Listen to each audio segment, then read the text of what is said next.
when I was into high school. So then, of course, it was like, Dad, I want the internet. Dad, can we get the internet? Please, can we have the internet? And as soon as we got the internet, I was like, I want to build a website. These are really cool. I built my first website on Lotus Notes. Yeah, it's like Microsoft Office, but it's a very kind of, it's not Microsoft, it's a very, yeah. If you know, you know, it's really hard. And there's a reason you don't. Sounds niche. It's a little bit niche.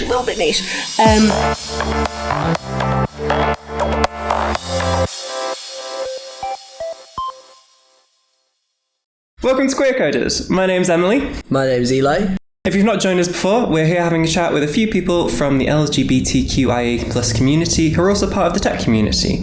We're here to talk about their experiences in the wider world and their experiences in tech. Today we are joined by our guest, Joey. Hi, Joey. everyone. Hi.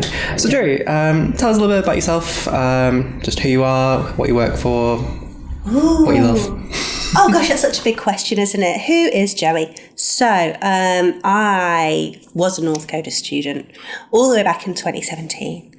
And since I've had a few jobs around techie places in Manchester. I'm currently working at Infinity Works, having left Northcoders again, but this time as a tutor.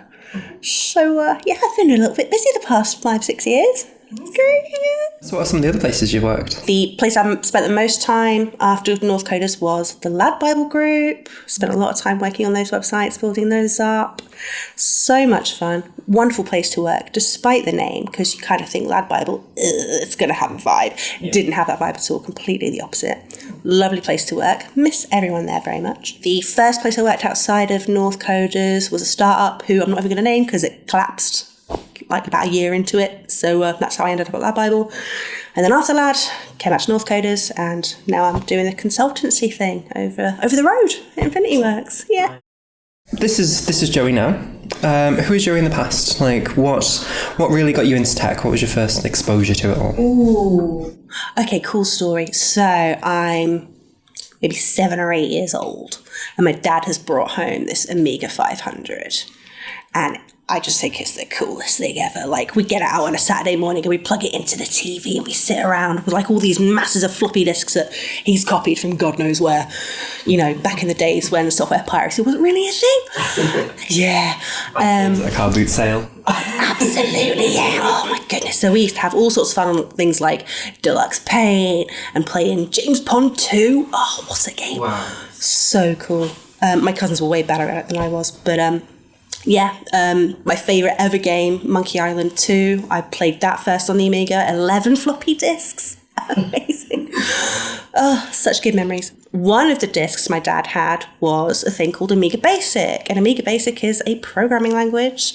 So it came with all these like demos of like these really cool animations you could do, and like it could do music, because the Amiga had this really nice little chipset in it that no other computer had at the time, where it could actually like produce proper music. So of course I was obsessed. I was like, I want to do this. So got a book at the library, taught myself to code at the age of 7. Ended up writing my first computer program, which was a program for my dad to generate some lottery numbers for him. But it was in the form of a guessing game. So you had to guess, like predict a number, and then the game would tell you whether you had to go higher or lower. And then you'd end up with like a string of like 6 numbers to choose from. And I was like, there you go, Dad. Those are your lottery numbers for the week. So That's really cool. I managed it at the wee age of 7, 8, whatever. Yeah, so that was like my first thing with coding. And of course, it never occurred to me at the time that coding was something that could ever be perceived as gendered. Mm-hmm. It was just something I had fun with, you know? Yeah, I was like, this is a cool thing and I want to do stuff with computers all the time. So yeah, continue being obsessed with computers. Then we got our first proper PC when I was into high school. So then, of course, it was like, Dad, I want the internet. Dad, can we get the internet? Please, can we have the internet? And as soon as we got the internet, I was like, I want to build a website. These are really cool. I built my first website on Lotus Notes. Yeah, it's like Microsoft Office, but it's a very kind of, it's not Microsoft, it's a very, yeah. If you know, you know, it's really hard. And there's a reason you don't. Sounds niche. It's a little bit niche. But yeah, it was all like tables and, you know, background images, and I didn't have a clue what to do with fonts and CSS and stuff. I was just like, this is amazing. Yeah, so I built my first website, which was, you know, full of animated GIFs and absolutely terrible, as all websites were back in 1999. Wow. Yeah, and then carried it on as a hobby for ages and ages and ages. Ended up in the mid-2000s, as most of us did, on Tumblr, making Tumblr themes for people. Had quite a few big Tumblr names actually come to me asking for custom themes, which was kind of nice. Yeah. Is it a celebrity? Yeah. Nice. Not gonna lie, that was kind of fun. But amidst all that, I was trying to get my career sorted, so this was all like a hobby. So I'd done music at uni. I decided to go down the music route instead of the IT route. Goodness knows why. But, you know, my music degree was fun, not gonna lie. It was great being in bands. But yeah, did that for a little while. Did a lot of, like, the kind of stuff you do after you graduate, like admin jobs in offices and reception work and blah, blah, blah, blah. Eventually got into primary school teaching. Can't recommend it as a career path. I'm not going to. I really thought you were going to say can't recommend it enough. Yeah. You gave us the old switch already with that one. Like, don't get me wrong. We all enjoy working in education, obviously, and that's why we're here at Northcoders. But yeah, working in primary schools is challenging in ways you don't necessarily expect when you kind of go on all like shiny-eyed and, oh, I'm going to change the world and inspire young people. Yeah, the reality is actually really, really different. So I got like a couple of years in and I was just like really burned out, and I was just get me out of this career. This cannot be me forever. And lo and behold, I was on Facebook, saw an advert for a little company that just started up called Northcoders, and I was like, there we go. And now you know the whole story. Amazing. That was a really rich and storied route that kind of, I don't know, so, like quite often it'll be kind of like a strangled kind of, I looked at this and then I went away. But yours seems to have just been like a theme throughout your whole life, which is really cool. Yeah. I don't know what it is. I've always just thought that computers are cool. I've always wanted to do something with computers. And I tried for a little while, like with the music stuff, so getting into music production and things like that, that's really cool.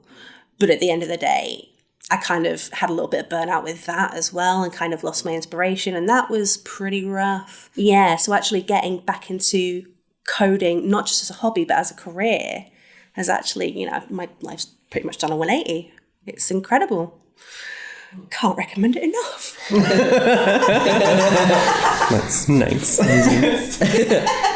And you said before that you felt that you didn't really have any sort of concept of computers being a gendered thing. Are there any occasions where you can sort of think of finding a realization of that, or has it been sort of quite smooth sailing all the way through? Well, great question. So I guess I'll begin by saying that I've always kind of been one for not cottoning on to gender norms as a young one. I was on the school football team and I got beaten up after every practice because I was the only girl on the football team. Oh no. Yeah, it was rough. But I didn't care because I just wanted to play football and have fun on the Thursday evening. That never occurred to me that was a gender thing until much later on. And then I went to an all-girls high school, which was interesting again because, of course, you end up doing everything there without necessarily having the constant pressure of guys trying to muscle in on stuff. I do remember in school IT lessons being really disillusioned because the technology they were using in school was so far behind what I was using at home. I remember there was this one lesson, and bearing in mind my IT teacher, really strange lady, she was about 100 years old, had this really weird orange rinse in her hair. Yeah, I can remember it clear as day. And she was like, we've just upgraded all the computers. That's how she spoke. We've just upgraded all the computers. And they've all got Internet Explorer 5 on them, which is the latest Internet Explorer. And I'm like, I've got Internet Explorer 6 at home. What are you about? So that kind of put me off doing IT as an academic thing at that time. So I never did IT GCSE or anything like that, which in hindsight, might have set me down a slightly different path at that time and maybe got me into tech earlier than it did. But hashtag no regrets. So yeah, went down the music route instead. And of course, you know, when you're a musician, there's a whole gender thing there because I wanted to play guitar, and guitar is very much seen as a male thing. So after my first year, I definitely felt like I was being shunted towards being a vocalist instead. So I kind of succumbed to that a little bit. And then of course, when I actually got into coding as a career, it's like, there are so many guys here. Wow, okay. Didn't expect that. And like, it still continues to shock me that the divide is so big between women in tech, men in tech. But yeah, it's always been a thing with me that I've never seen the gender thing happening until I'm well into it. Yeah, I've never kind of been put off a thing because of there being some sort of like gender normal kind of stigma against girls doing X, Y, Z, with the possible exception of the whole guitar thing, but that's a whole story. So we've had a bit of a chat, kind of like the idea of like a gendered like approach to this idea of, you know, this is for you, this is for you. Coming back to like the kind of aspect of the podcast, do you feel like a queer experience has had any kind of impact on how you like view these things? See, that's really interesting too. Because my building websites, getting into coding, ripping HTML pages apart, and kind of getting into the internet when the internet was still really kind of young and people were only just sort of learning how to socialize on that all kind of coincided with me figuring out that I was bi. So I was on some fan forum for something one night, and one of the girls that I'd made friends with was talking to the group about her experiences of being bisexual, and I was like, kind of makes sense. Yeah. And then like a couple of weeks later, I was watching a movie with a pretty lady in a situation, and I was like, oh, she's really pretty. Oh, okay. There might be something here I need to figure out. And in a weird kind of way, like my experiences with like coding and talking to people about like building websites and stuff helped me kind of work that out in my brain, which was interesting. So then, of course, me being very uncautious, kind of started coming out to people at school. Mixed reactions there. Some people were just like, yeah, whatever. Some people wanted to play some pretty nasty pranks. It's girls at high school, you know, it's just going to be mega bitchy all the time. It's weird. My queerness and my coding love, I suppose, kind of feel quite meshed in that way because they both feel very much sort of core to who I am. There was one point at which we were on the course at Northcoders and we were at a night out, and the conversation got round to like sexuality and things like that, and I was talking to a mate of mine about being bi, and I said kind of I always think of this now as being kind of a very blasé way of putting it. I think of my bisexuality as the same as me being right-handed because I just don't think about it. It's just another attribute. But then I went back and thought about it, and I was like, well, hang on, that's incredibly privileged of me because there are people who are bi and don't feel comfortable coming out, and rightly so, because biphobia is very much a thing. And the fact that I can sit here and talk about it and say, oh, I don't think about it, it's just like being right-handed. I was like, Joey, that's a bit of a stupid thing to say. That was an interesting conversation that, you know, I've now changed my mind from the things that I've said. And it's only ever really affected my proper coding, like post-Northcoders career once. This was in the early days, so this was when I was still at the startup. Again, not going to name names because it's fallen on its face now. Rest in peace, Facebook. We were just talking about stuff one day in the office, and bearing in mind I was one girl and I was surrounded by 4 guys, and we were in this little back room. It was like a proper like IT crowd kind of situation, just like super cringe. A lot of cringy stuff happened there that I'm not going to go into, but the conversation got around to, you know, LGBTQIA stuff, and I was like, oh yeah, I'm bi. I'm completely cool with it. And a colleague of mine sat across from me who was very straight, very religious, very much a family guy, kind of gave me this look, kind of gave me the, like, whoa, people like you exist kind of thing. And from then on, our relationship was completely different. And that was disappointing. But, I mean, he was 1 in 4. So the other lads were completely fine with it. They were chill. But yeah, it did change the way I was perceived in that particular job, which was weird. And then going to LadBible, where at one point our dev team was 50% LGBTQIA, which I thought was wonderful. So completely different vibe. Yeah, I get that. So yeah, it was amazing. So in terms of having a separate impact, I kind of almost don't see my coding and my queerness as having an impact on each other. They kind of feel intermeshed. Very privileged of you. I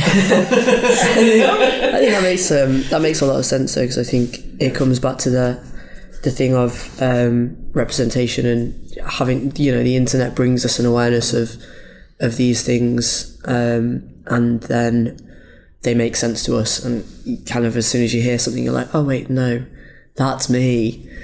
And before that you kind of weren't aware that thing existed, but you knew that there was something that you hadn't quite worked out. And I think that was a very similar sort of experience for me. I remember before pre-Tumblr picking apart my MySpace and trying to work out how to do all the styling myself with CSS, and I feel like it is not necessarily a queer experience, but I think that the internet does kind of allow for these queer spaces in a way that a lot of time previous to that there wasn't really a place where people could congregate so freely, maybe. Absolutely, yeah. Because I was aware of, some women like other women, some men like other men, but I wasn't aware of people liking everyone until this friend of mine on the internet pointed it out to me, and I was like, oh, didn't know that was a thing. And yeah, it just kind of, something clicked in my head, and I was like, well, that makes a lot of sense. And then a couple of weeks later, like I was saying, watching this movie, and suddenly it was like, oh, okay. And having that realization would not have happened without the internet, would not have happened without me being so interested in coding and communities online. It just wouldn't have happened. I think it's something that we probably haven't, I don't know if we talked about biphobia before on the podcast. I don't know that we have, but I don't think it's come up. It's a really pervasive thing in society, because if you end up with someone of either gender, then people go, oh well, you're straight now, or oh well, you're gay now, and actually you're still bi, you're just with a person. Yeah, very much so. The experience I've had amongst the community is, if you are a bisexual man, people tend to assume that you're gay and just trying to hide being gay. And if you are a bisexual woman, people are like, prove it, go and kiss a girl. Yeah. And it's gross. Yeah, it's horrible. I was watching a TED Talk the other day about the subject of bisexuality and biphobia and stuff, and apparently bisexual people are 40% more likely to have a mental health crisis than their lesbian or gay counterparts, which is crazy. There are so many people that are bi that are still closeted because of this. It's just such a weird one. You don't really kind of see it unless you are in the queer community, that you just don't really think that it's a thing, because you have the community and everyone outside the community, and you're like, oh, it's them versus them, and then you kind of come out, you say you're bisexual, and it's like, oh, okay, so there's people outside the community that hate me and there's people inside the community that hate me. And it's such a weird kind of paradigm. It's we're supposed to be a team. Yeah, definitely. LGBT. Yeah, it's LGBTQIA, not LGBTQIA. Yeah. Yeah, that's the trouble. Yeah, that's one of the reasons why, and I'm sad about this, because I would like to attend, but I've not felt comfortable attending a Pride event in so many years for that exact reason. Just because people get on the community to think, oh, she's straight, or she's just pretending, or whatever. Yeah, there is that genuine fear of if you're not actively displaying bisexuality at like all times. It's like no one believes me. Exactly. You know, like you have to be going into a club with like a man and a woman on each arm. It's like fine, but it's like, hard. Yeah, it's like, to get two people. You're bisexual, so you must be in threesomes. Exactly right. Yeah. Or like you're bisexual, so what was the example I was just going to give? It's just flown out of my head. Oh, we'll edit it out and post. It's fine. Come back to that one. It's I fine. think people love a binary, don't they? And they love to put things and people in a box. And when they can't do that, they get a bit squeaky and freaked out by it and go, oh, but you've got to know, you've got to make a decision. I want you to make a decision, because if you don't know, how do I know what my sexuality is? Yeah. And that's the real issue, isn't it? It's like people are scared of the boundaries of their own sexuality. And so true. So true. I got to tell you, one of my favourite Tumblr posts from back in the day was talking about sexuality in terms of ice cream flavours. So let's say that straight people are banana flavoured ice cream. Let's say that gay people are chocolate flavoured ice cream. What flavour are bisexual people? Neapolitan. Strawberry. We're a completely different flavour. We're not a mix of two sexualities. We're our own individual thing. And it's cool. It's nice.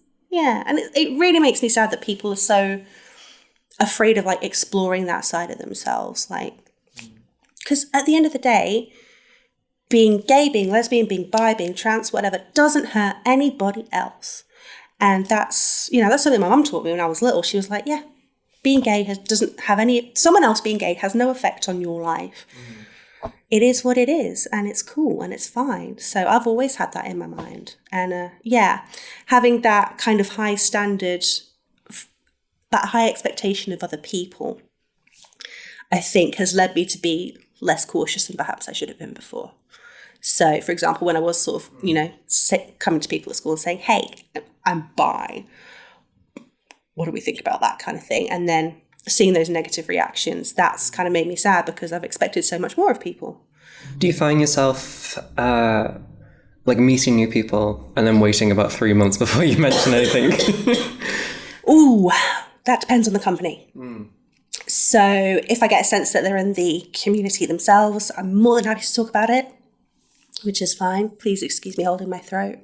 I've still got a tickle right there. It's really inconvenient.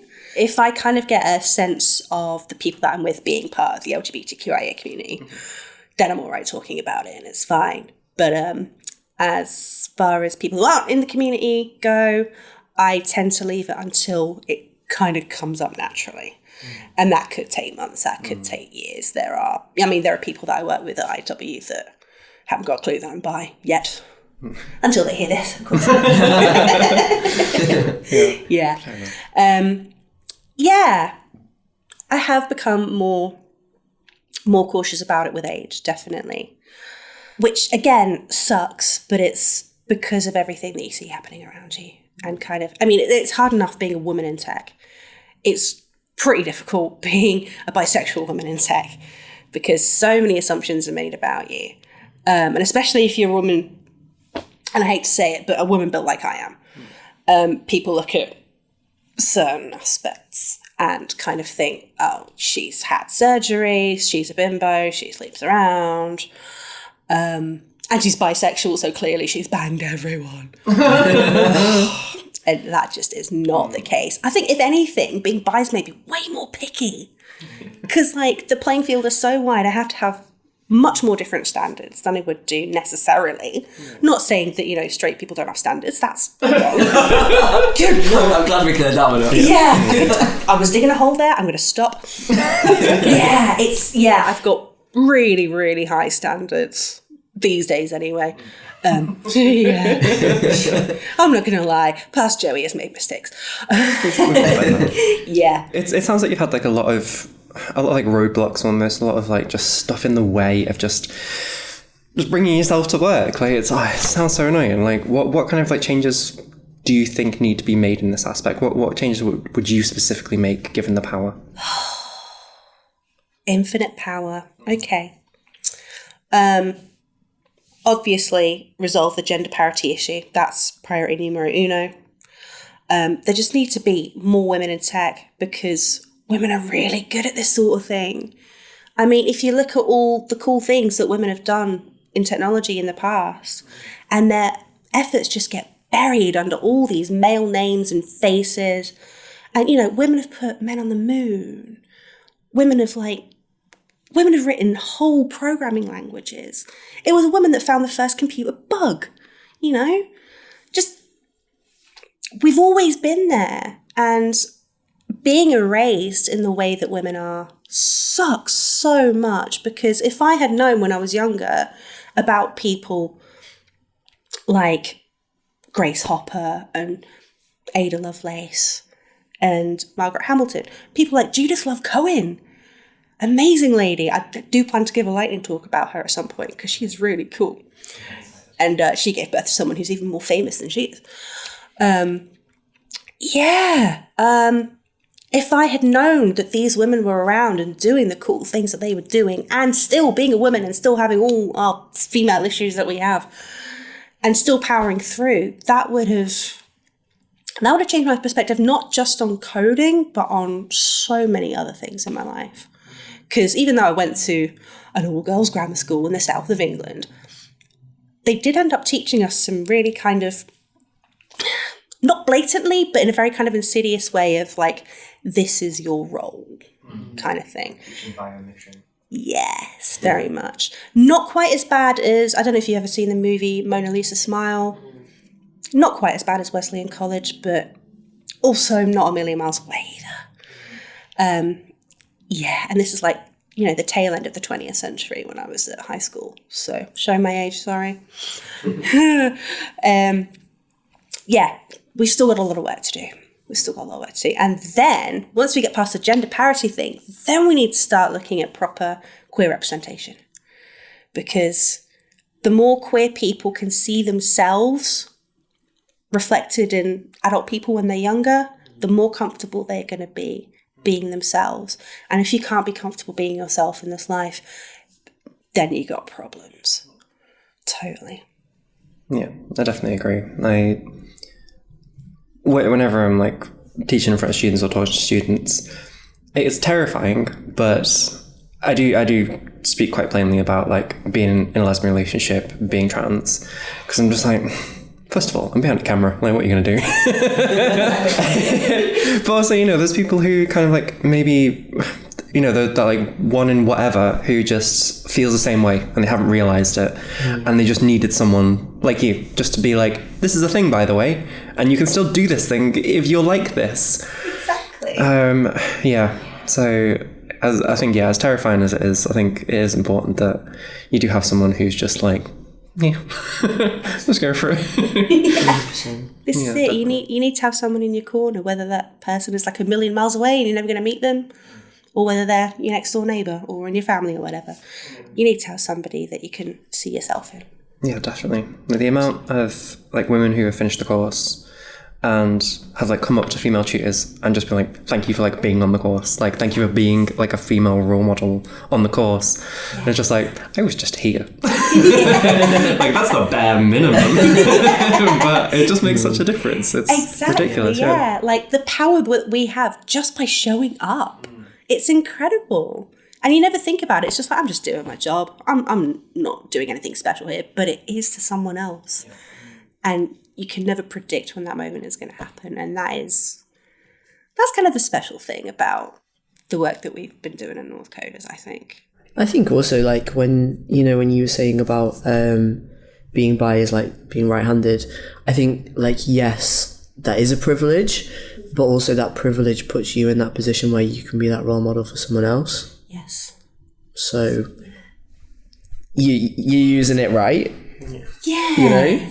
Yeah, you know what? Yeah. It is, recognising that it is a privilege, but then using your position of power to kind of affect good change instead of just saying, I'm bisexual, it's whatever.